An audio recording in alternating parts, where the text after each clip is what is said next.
Sebelum lahir Nabi SAW, Abdul Muttalib pernah jalan-jalan ke negeri Syam bersama dengan 3 orang sahabatnya. Yang pertama Sulaiman bin Mujazi', salah satu kepala suku di Mekah. Yang kedua Hulayla bin Hajij. Dan yang ketiga Himran bin Rabi'ah. 3 orang ini bersama Abdul Muttalib, 4 orang ini pergi ke negeri Syam. Pas tiba di negeri Syam, ada salah satu pendeta Nasrani menemui mereka lalu berkata, "Kalian dari mana?" Kata Abdul Muttalib, "Dari Jazirah Arab." "Dari mana?" "Tepatnya dari kota Mekah." Kata pendeta itu, "Dari kota kalian nanti akan keluar Nabi terakhir. Dan Nabi terakhir itu bernama Muhammad." Abdul Muttalib, "Dari mana engkau tahu itu semua?" Dia bilang, "Dari kitab kami. Dalam Injil disebutkan namanya Muhammad." Maka keempat orang ini bertekad pada saat itu untuk memberikan nama kalau mereka dikaruniai anak setelah itu atau cucu, Muhammad.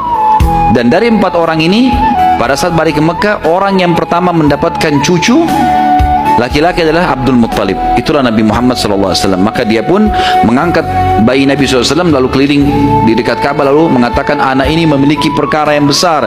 Aku memberikan nama Muhammad. Aku memberikan nama Muhammad." Terus dia mengucapkan kalimat itu.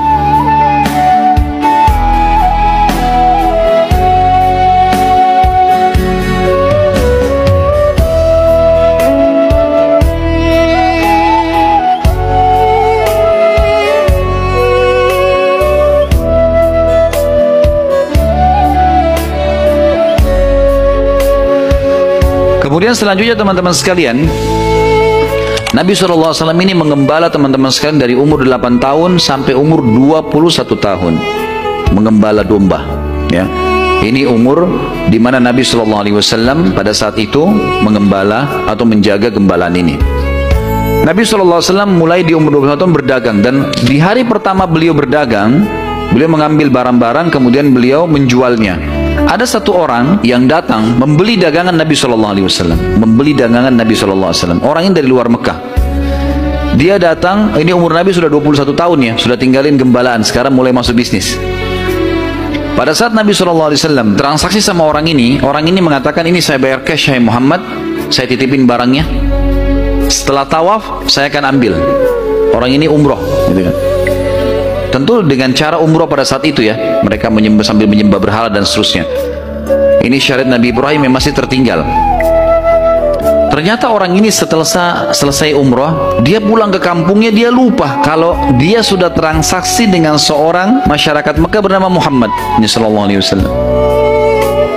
Maka orang ini pulang ke kampungnya, 3 hari kemudian baru diingat sama dia. Ingat dia transaksi. Kalau tidak salah bahkan kampungnya orang ini 3 hari dari Mekah. Jadi 3 hari pergi, dia setelah 3 hari perjalanan tiba di kampungnya, 3 hari kemudian baru ingat, sudah 6 hari. 3 hari lagi kembali ke Mekah, 9 hari. Waktu tiba di Mekah, dia buru-buru ke pasar Ukaz. Dia kaget melihat Nabi SAW dalam kondisi yang sama, menjaga barangnya, tidak bergerak di situ terus. Waktu itu belum ada penyumbatan jadi Nabi ya, belum ada syariat, belum ada apa-apa. Lalu orang itu bertanya, "Hai Muhammad, apakah kau menunggu dari pertama saya terhadap kamu barang ini?" Dia bilang, "Iya, karena Anda mengatakan suruh tunggu." Gara-gara itu keluar julukan Muhammad Al-Amin, orang yang paling bisa terpercaya. Ternyata subhanallah, kejadian ini membuat satu Mekah tersebar, bahkan banyak di wilayah-wilayah sekitar Jazirah terkenal ada orang di Mekah yang bisa dipercaya namanya Muhammad. Akhirnya orang-orang Mekah pada datang mengamanahkan titipan-titipannya. Dan semenjak itu Nabi SAW menjadi pedagang yang sangat sukses. Salah satu strategi dagang Nabi SAW adalah setiap orang titipin macam-macam. Jadi sekian banyak orang menitip. Termasuk yang menitip sama beliau adalah Khadijah, seorang janda kaya yang memang memiliki harta. Nabi SAW punya strategi dagang. Dagangnya adalah beliau mengambil uang-uang titipan orang di Mekah, lalu ditransaksikan, beli produk Mekah. Apa saja produk Mekah? Semua pedagang pada saat itu tidak terkecuali, semuanya mereka bawa emas, mereka bawa perak ke negeri Syam, baru mereka beli barang dari negeri Syam, dibawa ke Mekah, baru transaksi. Jadi cuma 1 kali transaksi saja. Nabi SAW tidak. Uang itu semua dijadikan barang dari Mekah, dibeli semua barang-barang Mekah, dibawa ke negeri Syam. Barang-barang ini dijual di negeri Syam. Laku, dibelikan barang di negeri Syam, dibawa ke Mekah. Jadi double untungnya. Karena ini teman-teman sekalian, Nabi SAW menjadi pada saat itu salah satu orang terkayanya Mekah.